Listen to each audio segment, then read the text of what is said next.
Hoje é dia 6 de junho de 2022, numa segunda-feira, 10 horas da manhã, nós estamos realizando o culto cristão no lar e para isso optamos pela leitura desta obra, Universalismo Crístico. Universalismo Crístico, Futuro das Religiões. É um livro profético que procura preparar a humanidade para a visão espiritual do futuro. A busca consciente de espiritualidade em oposição à submissão religiosa atual que escraviza ao invés de libertar, adotando uma metodologia simples e filosófica baseando-se em 3 alicerces principais: amor ao próximo, respeito à opinião alheia, ouvir mais do que dizê-lo, tendo em vista as nossas experiências individuais, é mais prudente ouvir do que dizer. E quando solicitados, quando instados a ofertar a nossa opinião, somente aí fazer. E além desses 2 alicerces, existe aí a compreensão da justiça divina através da lei de causa e efeito e das reencarnações sucessivas, diante da imortalidade de que todos somos portadores. E o terceiro alicerce é um evolver natural que ocorre no simples fato de sermos antigos, velhas almas.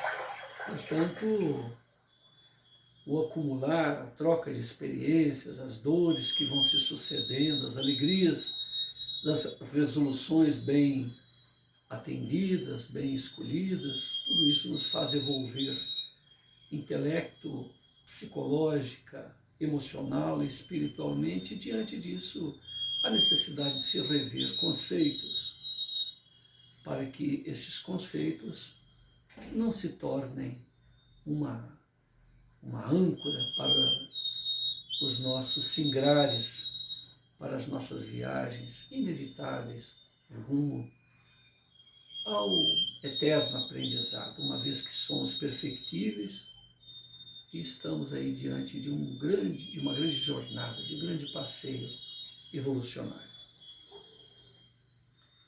E então o autor procura apresentar a ideia central, no sentido de pegar a essência, a razão pela qual todos esses conceitos espiritualistas surgiram na Terra e desvinculá-los dos paradigmas, dogmas, preconceitos, rituais, que muitas das vezes destoam até da própria essência, do motivo pelo qual esses ensinamentos foram apresentados. Às vezes até em oposição aos próprios princípios que os originaram. Então, diante desse evolucionar, acompanhar a evolução da compreensão humana,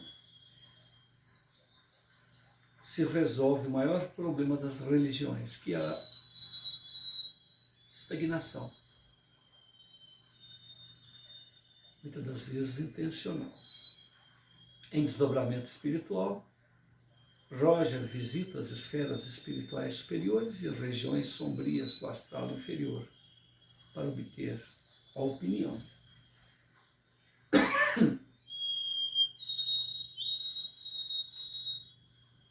dos mestres de luz e dos magos negros a respeito do tema em pauta.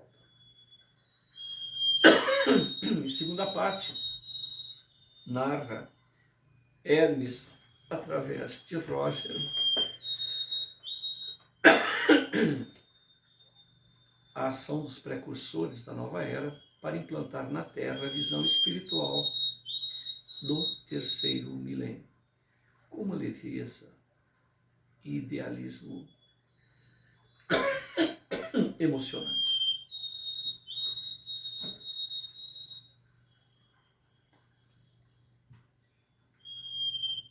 o jovem Rafael, orientado pelo alto, ao lado de sua alma gêmea. Érica impressiona multidões com a sua... Olha, me perdoe, mas a gente consegue conversar até certo ponto, né? Então, os amigos espirituais que dê um jeito nisso. Se for uma influência espiritual, tá fora. Cai fora. Por favor. Em nome de Deus. Resolve isso. O jovem Rafael, orientado pelo alto, ao lado de sua alma gêmea, Érica, impressiona multidões com a sua sabedoria e lucidez espiritual, inspirando os idealistas e silenciando ortodoxos, mas retrógrados. O mundo que funde os estilos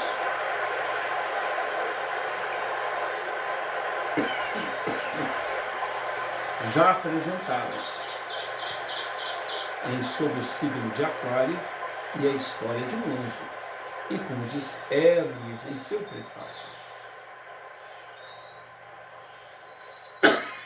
todo aquele que deseja ser livre e busque a verdade com suas próprias mãos, nos siga nessas páginas. Hermes nos lembra que o homem nada sabe, mas é chamado a tudo conhecer.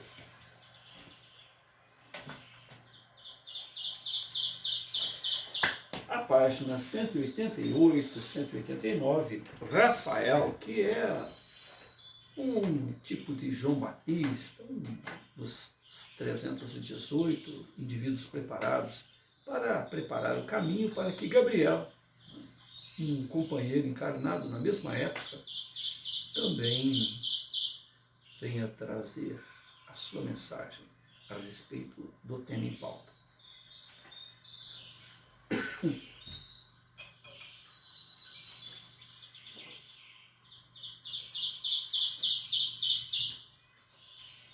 Irmãos, nós somos deuses, como nos disse Jesus em suas magníficas exposições há 2000 anos.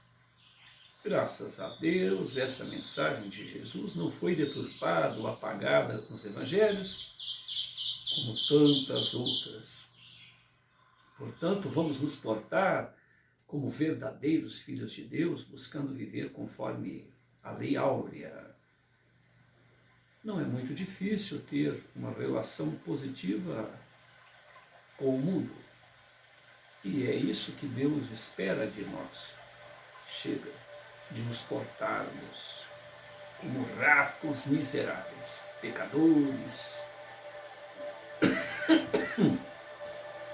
nos posicionando como figuras desprezíveis que devem beijar os pés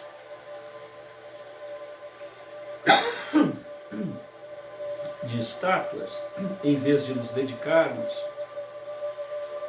ao desenvolvimento de nosso ilimitado potencial. Somos o que pensamos, nos comportamos de maneira pessimista, conformista, desinteressada pelo verdadeiro progresso espiritual, assim jamais despertaremos o potencial divino que está dentro de todos nós. Nesse instante, uma parte da audiência protesta de forma veemente, sentindo-se ofendida. Algumas senhoras ficam de olhos úmidos pelas palavras duras do jovem iluminado, mas contiveram seus protestos ao verem os olhos do anjo, que também estava de olhos rasos de alma.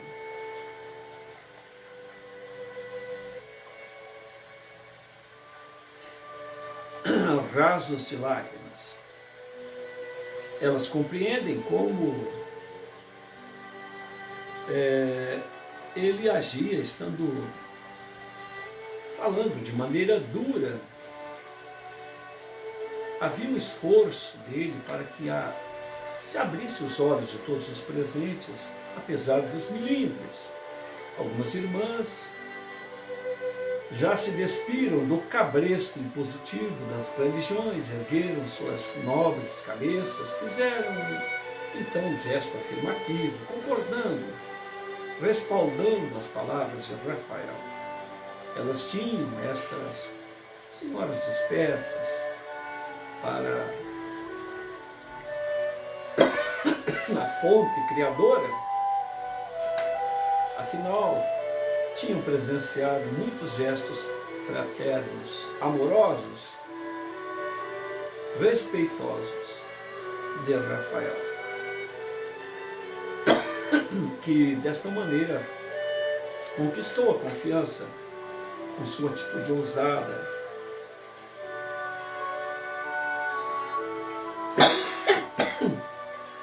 de confrontar crenças conformistas que têm obrigado há milênios outros fiéis com uma terrível submissão.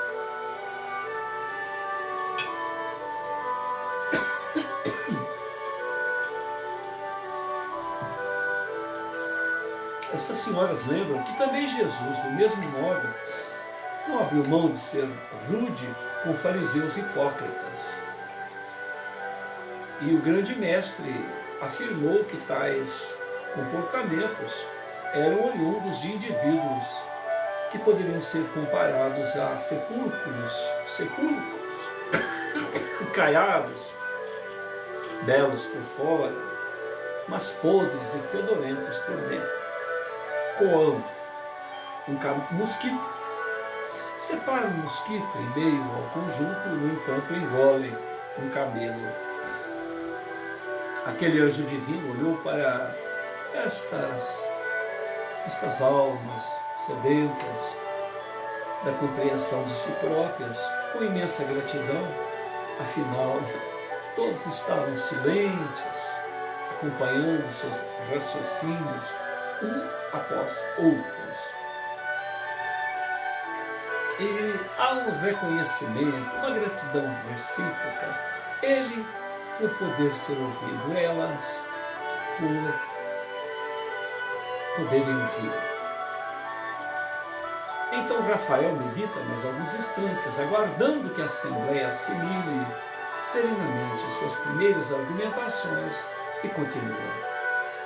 As religiões não deveriam cumprir o papel de consolar, pelo menos somente de consolar, mas efetivamente de conscientizar, promover a evolução espiritual através da aquisição de valores, sabedoria. Infelizmente, o distanciamento dos fiéis da vera mensagem espiritual nos faz pensar que religiões são instrumentos apenas de consolação, quando na verdade tais líderes espiritualistas deveriam tratar seus seguidores como alunos, deveriam se postar como universidades do saber espiritual, procurando respostas para a existência humana e não consolo para as dores do mundo.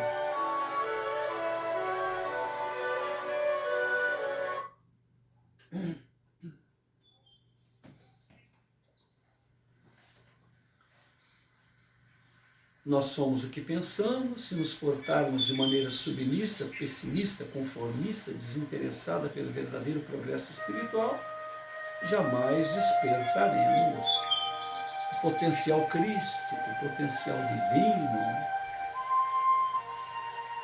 esta força imanente que nos torna, que nos acende à condição de co-criadores, mesmo inconscientes.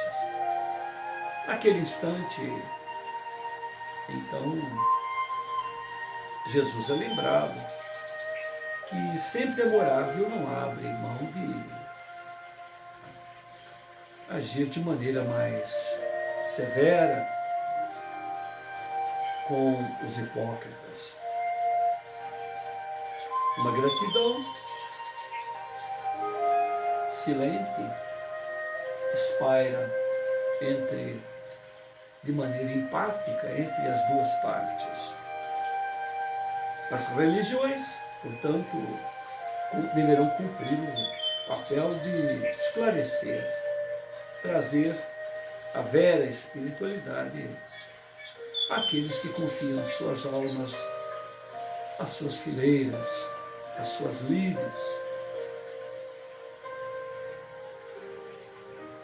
Quem compreende a finalidade da vida não se deixa abalar com as supostas dores do mundo. Não se preocupa com a inevitável chegada da morte física, porque compreende que a vida na Terra é um estágio diante do ad infinito, da infinita existência espiritual.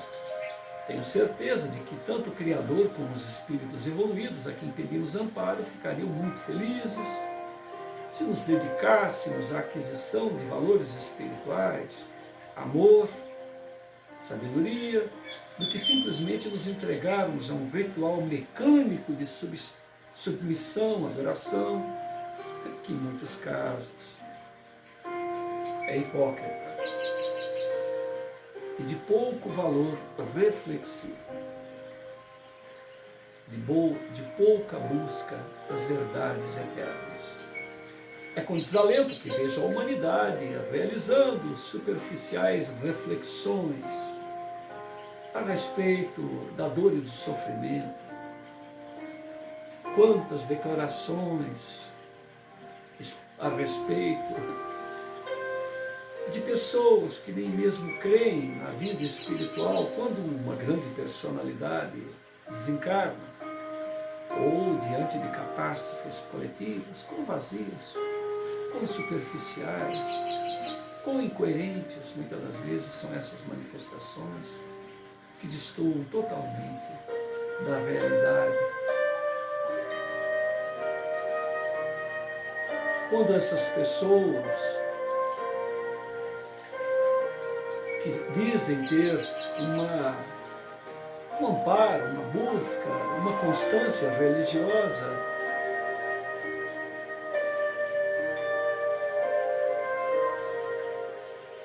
demonstram desta forma que realmente apenas buscam essa razão primeira de todos nós, a razão do existir da própria vida material, que é a imortalidade, que é a nossa natureza primeira, a nossa casa máter, os nossos potenciais irreconhecíveis quando estamos matriculados no clausulo da carne. Nós observamos que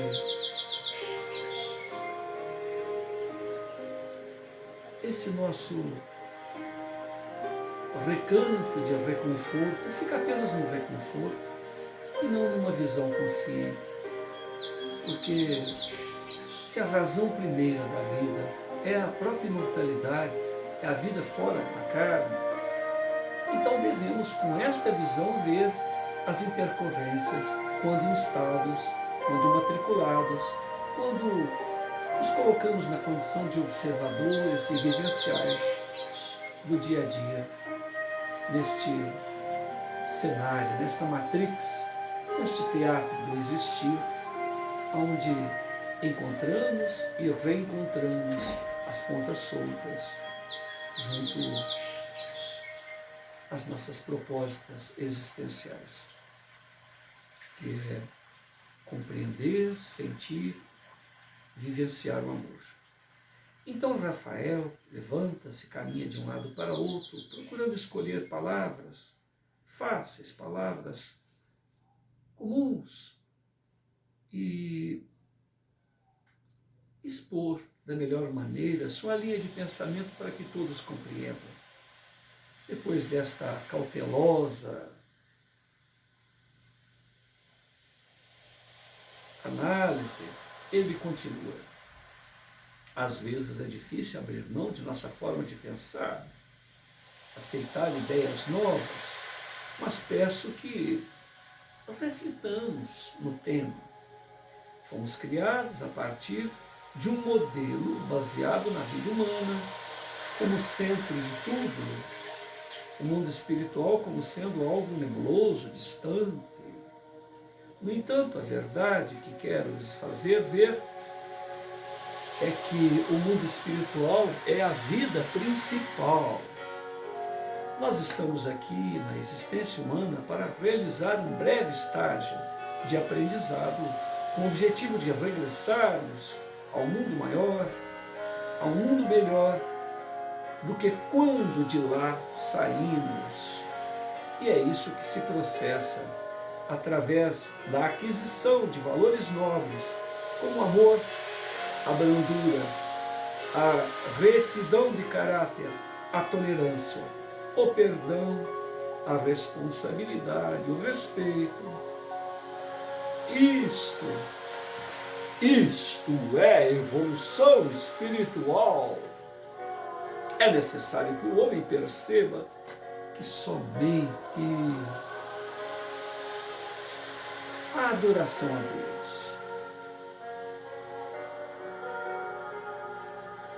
Jesus e intercessores do mundo maior não salvam. O que salva as nossas almas são conquistas espirituais obtidas com o nosso próprio esforço. Pequena parte. Minha filha se diz ateia. E ela me disse que existe lá o mundo espiritual e existe aqui a vida material. E uma outra parte. Eu ouvi um meditador, um indivíduo ligado a essas seitas orientais, que comentou a respeito de ser um físico, estudioso das leis físicas, que tem uma esposa que é tipo de uma estudiosa dos astros, né, das leis que regem o movimento dos astros. E interessante, curiosamente, ele nos apresenta os princípios da física quântica e diz que uma coisa é uma coisa, ou seja, a vida material explicada por essas leis da física quântica, e outra coisa é outra coisa, ou seja, as coisas espirituais. Curioso que isso é dito por um espiritualista. Agora voltemos à nossa filha. Ela diz que, como? Que uma coisa que é espiritual, que não tem nada a ver, pode ter uma ligação com as coisas materiais. Ou seja, há uma situação dual em nós. Então, como nós, que somos os seres imortais, a razão de ser de nossa presença aqui na Terra, e herdeiros da herança anterior e desta que estamos vivenciando, retornando ao plano espiritual, não tem nada a ver uma coisa com a outra. Isso é justamente a falta de uma compreensão dessa visão que justamente a física quântica vai nos apresentar. Nós compreendemos grandezas que vão de 10 a menos 35 até 10 a mais 27, 60 graus de grandezas, o infinitamente pequeno que vai abaixo do vírus até coisas que vão a grandezas cósmicas. Nós temos uma visão de poder vislumbrar distâncias no universo que vão até, ao que me parece, 30 bilhões de anos-luz. Além disso, tudo se torna desconhecido. equipamento que está aí. Então só nos resta utilizarmos os nossos potenciais psíquicos e justamente essas orientações espirituais nos fazem vislumbrar. Compreendemos os nossos corpos espirituais. A semelhança do que acontece quando você pica um papelzinho e faz assim e vira várias figuras, uma emendada na outra, existem corpos espirituais sutilizados que um deles, o imediatamente ligado aqui ao momento encarnatório, quando desencarnamos, ele já praticamente desencarna junto com a gente. E nos restam outros que vão se sutilizando à medida em que o corpo físico também se sutiliza. Então, a física quântica, ela vai através do entrelaçamento quântico, nos fazendo entender como é que essa mudança... Vamos fazer um outro paralelo. Vocês sabiam que quando você levanta essa mão, é esse lado do cérebro que está comandando? Quando você levanta essa mão, é esse lado do cérebro que está comandando. Se você levar uma machadada, um golpe de um objeto contuso, cortante, nessa região, é desse lado que vai ficar paralisado. Quando você tem um derrame desse lado, é desse lado que fica paralisado. Eu fiquei pensando no entrelaçamento quântico. Como é que funciona o entrelaçamento quântico?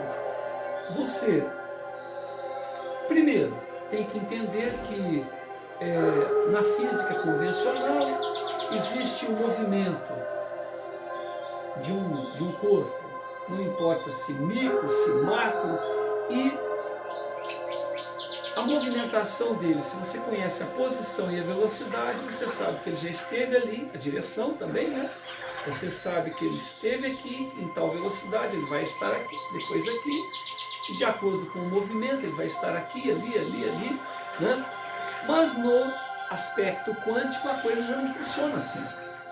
Se fosse apenas teoria, tudo bem, tudo é válido, vamos elucubrar, vamos viajar na maionese, porque existe, afinal de contas, graças a essa imprecisão onde está o elétron, vamos considerar que a velocidade é tanta que o mesmo elétron, ele se comporta como se fosse uma coletividade, como se fosse uma multidão.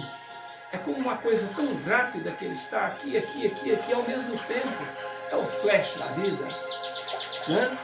Agora, vejamos, a partir do momento em que você foca e escolhe um instrumento de aferição, você descobre que o elétron está aqui e o spin dele, quer dizer, o posicionamento, a geometria espacial dele está nessa posição. Então, de uma maneira quase que numa perpendicular, na outra parte do universo, aqueles átomos, aqueles elétrons, nós estamos falando especificamente de elétrons, mas só para a gente entender, ele está numa posição, por exemplo, se ele está assim, se ele está aqui, a posição dele no outro ponto do universo está aqui. Então eu fiquei pensando aqui, o movimento de cá, o meu cérebro, quem está movimentando é isso, o movimento de cá, o meu cérebro. Olha como que a coisa é muito bem bolada. Quer dizer que eu espiritualmente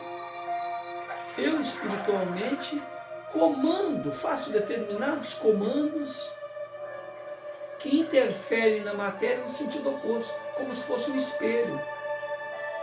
Só que isso acontece de cá e de cá. Desse lado, os meus comandos seriam na parte racional. Desse lado, na parte emocional.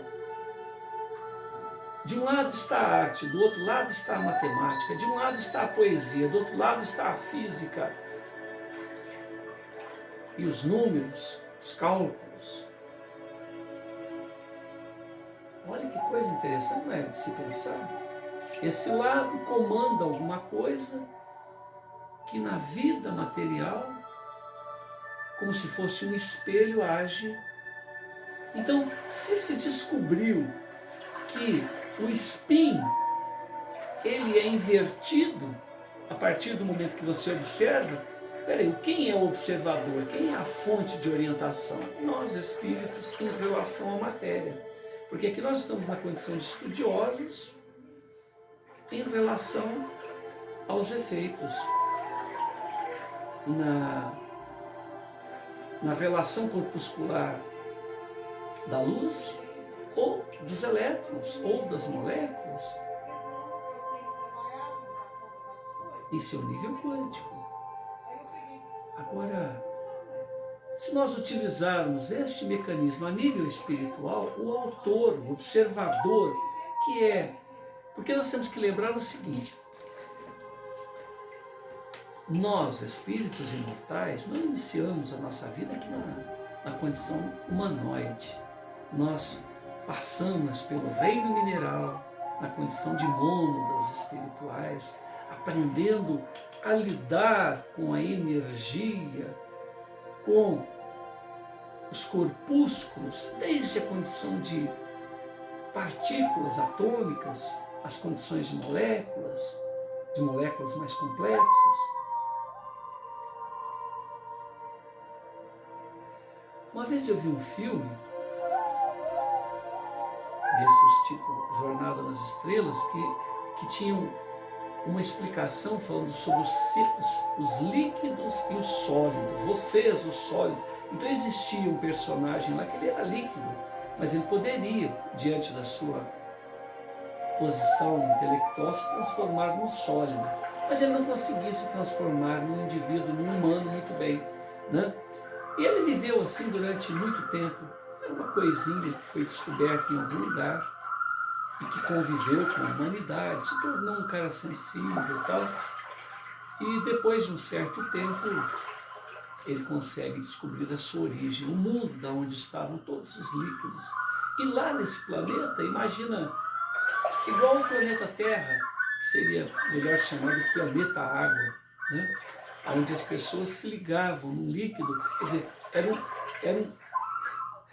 era um caldo de pessoas e cada um mantinha a sua individualidade. Isso me fez pensar justamente nisso. À medida em que nós evolucionamos, a nossa origem é o Pai Celestial, é o grande oceano cósmico, e nós, como se fossem pequenas gotículas que recebemos do Pai Celestial uma parcela e passamos a desenvolvermos, descobrirmos nós mesmos, termos a nossa própria individualidade. Mas nada nos impede de retornarmos ao oceano cósmico. Nada nos impede de retornarmos à grande fogueira cósmica e continuarmos a nossa individualidade, muito embora sejamos um ser coletivo. Olha que visão da vida. Então, da fonte criadora, o Pai Celestial, quantos universos já não fez? A gente joga aí o Big Bang, né? Big Bang, pum, surgiu um universo com prazo de validade. 13 bilhões de anos. Que dure mais 13, mais 15, mais 20. Mas chega um ponto em que a entropia, tudo, faz com que retorne ao oceano cósmico. E outro universo surge, com diversas dimensões. Em cada um desses planos do existir, daquele mesmo universo que está aí, uma centelha. Somos únicos. Foi-nos dada a bênção da vida, ad eterna, tal qual o próprio Criador. Hão irmãos ascensionados, hão irmãos evoltos, tal qual aconteceu com o próprio Cristo. Vós sois deuses, aquilo que eu faço vós podeis fazer e muito mais.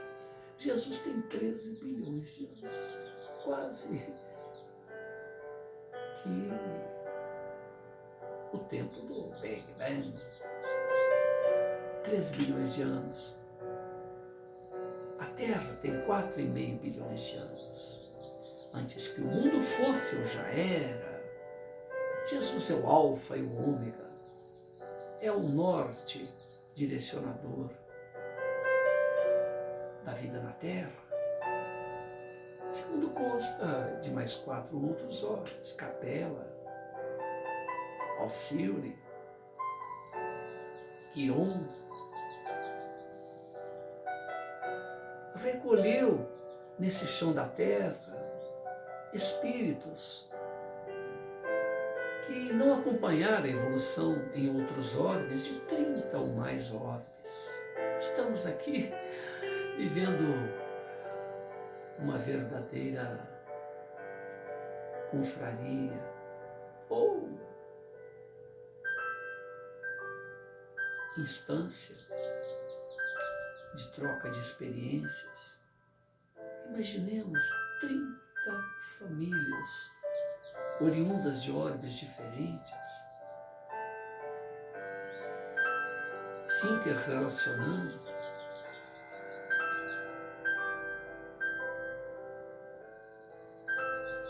Quão diferentes nós somos para querermos impor uns aos outros a nossa cultura. Quem somos nós? Filhos de Deus, herdeiros do Altíssimo, caminhamos individualmente, estagiamos neste ou naquele orbe, neste ou naquele universo, compatível com a evolução. Saímos em tempos imemoráveis do reino mineral, estagiamos no reino vegetal, depois no reino animal, depois no reino elemental, até atingirmos a consciência do existir. Olhamos no espelho e dizemos: olá, sou eu. E essa visão não para por aí. Continuamos o nosso evolucionar até a condição de espíritos perfeitos, mas uma perfectibilidade relativa, porque perfeito só Deus o é.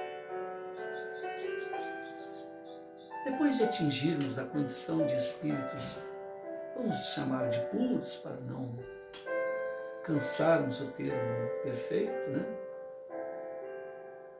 Espíritos puros. Uma pureza relativa, uma pureza que, quando na condição humana, podemos ainda cometer os mesmos equívocos. Mas então a vida continua. Evolucionamos para a condição crística. A princípio somos bebês, Cristos bebês. Espiritualmente falando, evolucionalmente falando.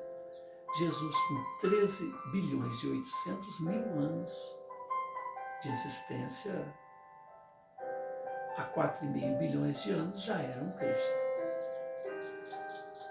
Ele preparou durante milênios para poder mergulhar na carne. Ele evolucionou como todos nós, atingindo essa condição. Mas esses corpos aos quais nós nos referimos, ele foi sutilizando. Ele já não tinha mais condições de reencarnar. Mas há 2.000 anos aproximadamente, corrigindo-se alguns erros aí de cálculos que as pessoas fizeram em relação à sua data de nascimento, há 2.000 anos aproximadamente, ele, depois de preparar um corpo espiritual durante milênios, ele tem condições de gerar e gerir um corpo físico, sob o auxílio de forças e ciências que certamente estamos longe de compreender. Um corpo que tinha um prazo de validade, como todos nós. Um corpo cuja energia não poderia muitas das vezes ultrapassar o tempo em que ele estagiou aqui na Terra, para dar sua mensagem. Mensagem que nenhum outro ser teria condições de expor, de dizê-lo e vivenciá-lo tal qual ele o fez. Amai-vos. Amai-vos, meus filhos. Amai-vos, meus irmãos em Deus. Amai-vos.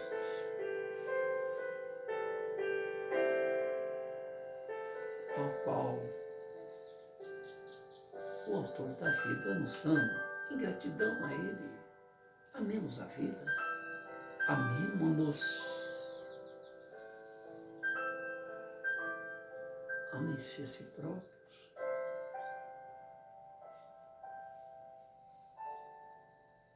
Respeitem-se.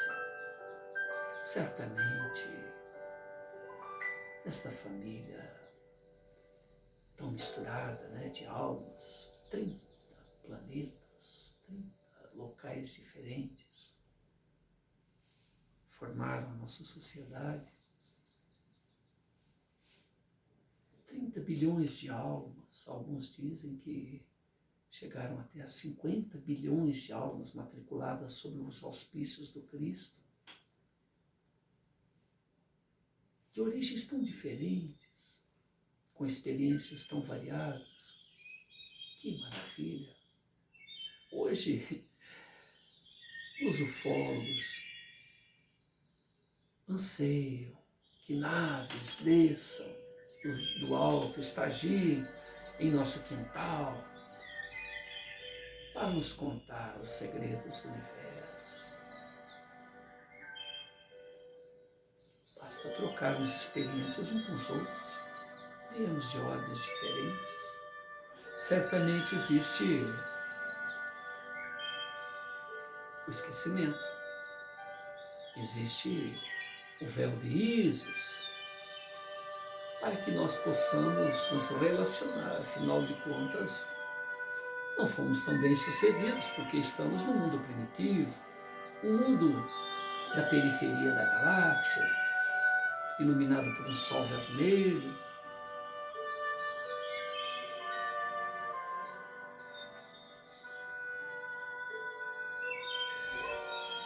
Um sol de quinta grandeza.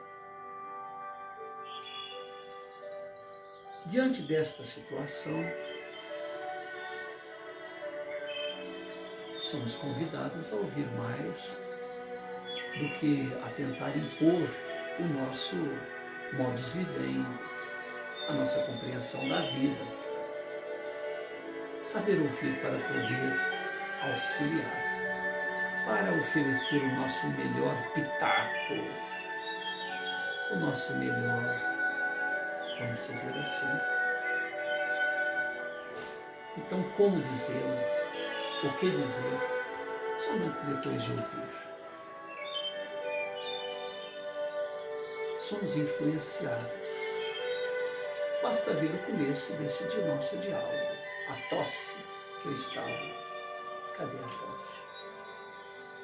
4 dias eu estou desse jeito. Bastou repreender o autor da tosse.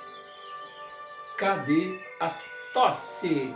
Onde está a tosse, meus irmãozinhos? Vocês presenciaram isso.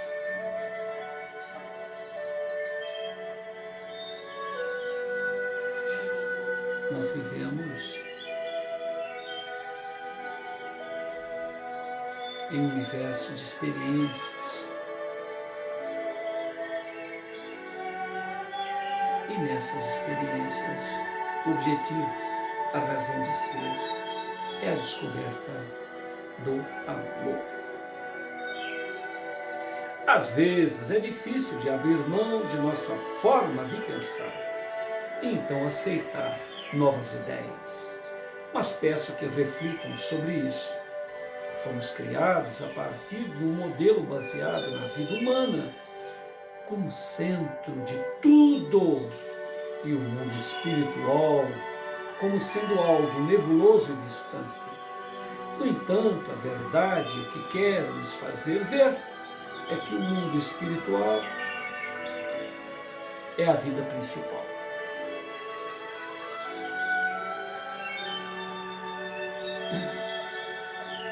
Nós realizamos aqui na existência humana. Nós estamos aqui na existência humana para realizar um breve estágio de aprendizado com o objetivo de regressarmos ao mundo maior, um pouco melhor do que quando de lá saímos. E isso se processa através da aquisição de valores nobres, como o amor, a brandura, a retidão de caráter, a tolerância, o perdão, a responsabilidade, o respeito. Isso é a evolução espiritual. É necessário que o homem perceba que somente a adoração a Deus, Jesus, intercessores do mundo maior, não salva. O que salva são as nossas almas. O que salva as nossas almas são as conquistas espirituais obtidas com o nosso próprio esforço. Sei que isso parece não ser nada de novo, mas por que tantas pessoas parecem não compreender essa necessidade urgente de angariar valores para as suas vidas? Será que isso ocorre por causa da dificuldade de vencermos nossos caprichos? Será o entorpecimento provocado pelo excessivo apego ao mundo, das formas e o desleixo sobre os valores espirituais? Ou será por causa do nosso egoísmo? Sem dúvida, é muito conveniente desejarmos que somente os nossos interesses sejam plenamente atendidos. E sem dúvida, alguns deles implicam em prejuízo aos nossos semelhantes. Com certeza, eis uma luta interior difícil de ser vencida. Entretanto, não podemos fingir desconhecimento dessas situações para vivermos de forma alienada. Não adianta esconder o problema para que aleguemos ignorância na hora de decidirmos o que fazer, realizarmos as nossas ações. Talvez inconscientemente terminemos bloqueando a nossa consciência espiritual para viver conforme nossos instintos primários. É da natureza humana buscar o caminho da acomodação. Porém, devemos vencer este entorpecimento, assim como o aluno deve dominar sua preguiça para estudar e passar de ano. Rafael olha para o teto do auditório, pareceu divisar um mundo imponderável, o reino dos céus, proclamado por Jesus, e prossegue. Assim como Jesus, o meu desejo, o meu destino, a minha missão é trazer fogo à terra. O que quero é que este fogo se alastre. As minhas palavras são fogo do despertar, com o objetivo de alertar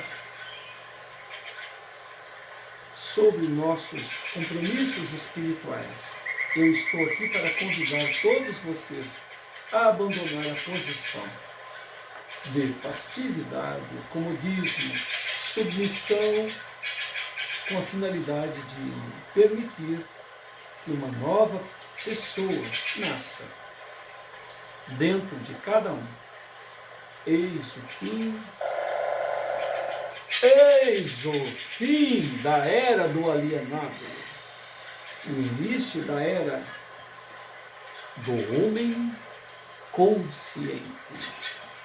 A nova era não apregoa nos dias de hoje.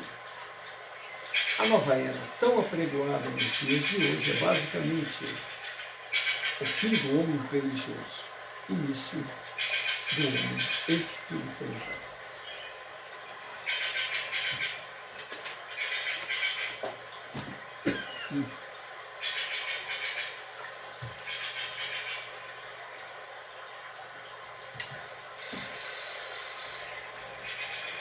Então nós estamos à página 190.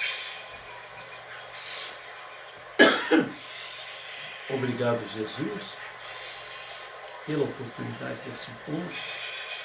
Obrigado, Jesus, pela assistência dos amigos espirituais que nos socorrem nas necessidades físicas, emocionais e espirituais.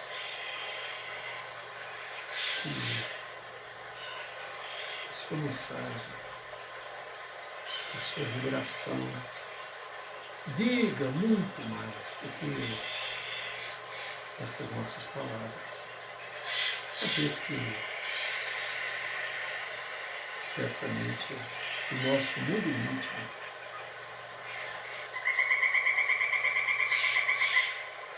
é apenas uma maneira de entreter